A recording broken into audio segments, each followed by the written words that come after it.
Um editorial do Hora Brasília informa que o Alckmin pode renunciar a ministérios. Enfim, isso pode acontecer, faz parte do jogo político e a gente vai discutir um pouco mais sobre isso. Vamos falar também de CPMI, dos atos do dia 8 de janeiro e um possível pedido de prisão que a CPMI cogitava solicitar. É lógico, da base do governo Lula. E a gente vai discutir também sobre cartão corporativo e outras pautas aqui nesse editorial, ainda hoje, ainda nesse editorial. Então seja muito bem-vindo, é sempre um prazer estar aqui com você.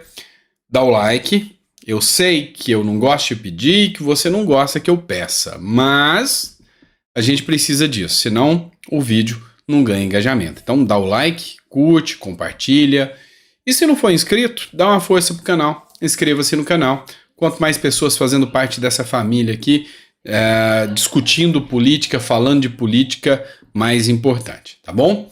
Bora começar com a matéria. Vamos fazer essa análise do porquê o Alckmin pode renunciar ao ministério? Vamos lá. Como vocês sabem, o Alckmin, além de vice-presidente da República, ele também tem uma pasta, ele tem um Ministério do Desenvolvimento, onde ele é ministro também do governo Lula. Então ele soma aqui as duas atividades, se é que você me entende, né? Enfim, essa matéria do Hora Brasil Notícias, Geraldo Alckmin pode renunciar ao Ministério do Desenvolvimento. Trata-se de uma articulação política do Geraldo Alckmin e, diga-se de passagem, uma articulação até inteligente. Entenda o seguinte, o Alckmin hoje, ele meio que flutua em solo inimigo. Vocês sabem que o Alckmin não é um militante petista de carteirinha. Ou seja, o Alckmin sempre foi um inimigo histórico, né, na busca pelo poder com o Lula. Ou seja, os dois eram rivais. Até que surge o Bolsonaro e os dois se juntam para derrubar o Bolsonaro. A grande questão aqui é que o Alckmin hoje está dentro do governo Lula, dentro do governo PT, mas ele ainda não é uma figura integrante do governo, assim, ideologicamente falando. E aí, o Lula hoje, ele entendeu que a governabilidade de 2002 é fichinha perto da governabilidade que ele precisa ter hoje. Hoje o Centrão é muito mais poderoso. E a ideia do governo Lula é alinhar com o Centrão. Aí, meu amigo, acabou. E olha que o Lula está conseguindo articular bem, utilizando as emendas. Aquelas emendas que ele tanto criticou, falou que eram uma aberração, que eram imorais. É imoral enquanto é do Bolsonaro. Quando é do Lula, tá tudo bem. Ninguém esquenta, ninguém se importa. O que essa matéria aqui fala, que a gente vai analisar?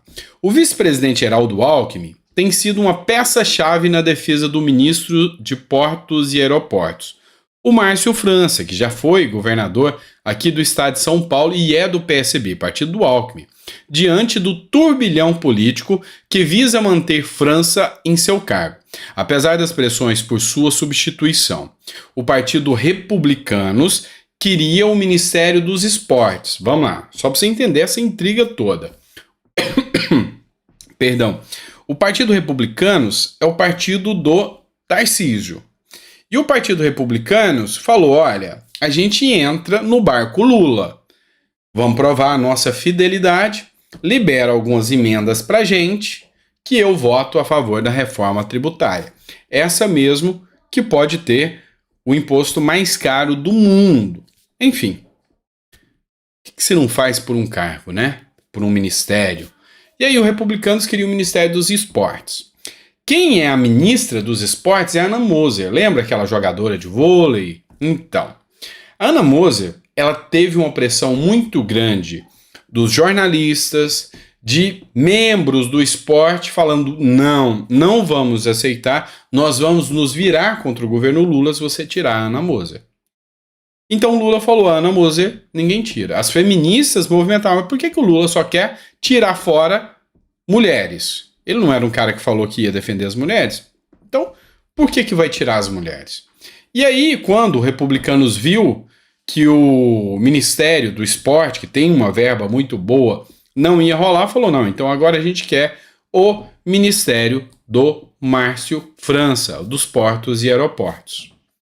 Aí o Alckmin pensou, peraí, deixa eu pensar. Eu tô aqui no barco do Lula sozinho. Entrando de vice, o único ministério que eu consegui emplacar um aliado meu foi o Ministério dos Portos e Aeroportos, que é o Márcio França.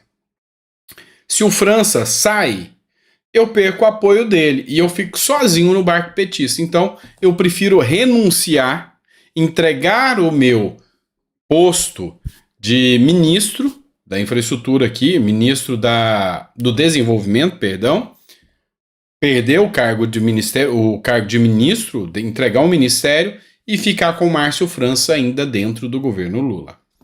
Pode ser uma boa jogada. Até outro, como por exemplo o PP também, que quer alinhar ao Lula, pedir um outro ministério. Aí, de novo, o Márcio França corre o risco. Ou seja, foi uma jogada do Alckmin. A gente sabe que o Alckmin está esperando, tem uma teoria da conspiração, de que a vontade não é o Lula, a vontade é o Alckmin. Mas pode ser que o Supremo Tribunal Federal esteja começando a gostar do Lula como presidente. E aí o discurso muda. Eu vou trazer uma matéria da Revista Oeste discutindo isso aí para vocês. Vamos falar de CPMI agora. Presta atenção que a informação é relevante demais. CPMI diz ao Supremo que cogitou prisão de ex-diretor da PRF. Essa matéria aqui, só para constar, é do Agência Brasil, e eu tô falando do Silvinei Vasquez, tá? O que aconteceu aqui, só pra gente entender? Aqui ao lado do Silvinei é a Elisiane Gama, tá? Então, Agência Brasil, a fonte da notícia. O que aconteceu? O Silvinei prestou depoimento. Lá ele prestou depoimento como testemunha. E aí, os fatos que foram perguntados ao Silvinei não tinham nada a ver com ataques do dia 8 de janeiro. Nada, nada, nada. Ou seja, eles queriam tentar ver se achavam provas de que o Silvinei Vasquez, diretor da Polícia Rodoviária Federal, teria interferido nas eleições de 2022 lá no Nordeste, fazendo com que a Polícia Rodoviária Federal fizesse blitz. E assim, parava os ônibus que eram onde os eleitores do Lula estavam. Correto até aí? Tá, mas só que não conseguiram provar nada. E o Silvinei é um cara inteligente demais, tem um currículo invejável. E não demonstrou nada que ele tivesse feito para atrapalhar as eleições. Aí, a Elisiane Gama diz que ele mentiu num fato. Porque ele disse que lá no Nordeste tinham muitos ônibus, muita rotatividade de ônibus, e a Elisiane Gama disse que lá era um dos lugares que mais tinha, disse que ele mentiu, porque não é lá no Nordeste, é aqui no Sudeste por causa de São Paulo, então ele mentiu, e aí ela cogitou, e a matéria trata exatamente disso, de pedir a prisão do Silvinei Vasquez por causa dessa situação, e que ela acha que ele, como diretor da Polícia Rodoviária Federal, deu base, ou seja, fez os atos preparatórios, deixou o espaço para que eles pudessem articular, e a Polícia Rodoviária Federal não fez nada para que os ataques do dia 8 de janeiro pudessem acontecer. A grande questão é que a defesa argumenta que, olha, quando aconteceu os atos, o Silvinei já tinha até pedido para sair da corporação. Nem lá ele estava. E que ele não tem efetivamente nada a ver com os ataques do dia 8 de janeiro. Na sua opinião, o que você acha? Tem alguma coisa ou é o governo, assim como no caso do Mauro Cid, querendo achar pelo em ovo? Coloca no comentário aí. Matéria do Poder 360 que eu trago para vocês agora, e é interessante. Lula gastou 2,6 milhões de reais com cartão corporativo no exterior em 2023. Isso aqui não são os gastos do cartão corporativo do Lula, não, tá? Isso aqui são os gastos só em viagens ao exterior que o Lula teve. O Portal da Transparência divulgou, mas pegar os gastos do cartão corporativo é muito maior, tá? A Presidência da República gastou 2,6 milhões com o cartão corporativo só em viagens do presidente Luiz Inácio Lula da Silva no exterior nos 5 primeiros meses de 2023. Os dados foram obtidos pelo Poder 360 via Lei de Acesso à Informação. Do total, 66% dos gastos de viagem, 1,7 milhão, foram gastos só com preparativos para a viagem. Só preparativos.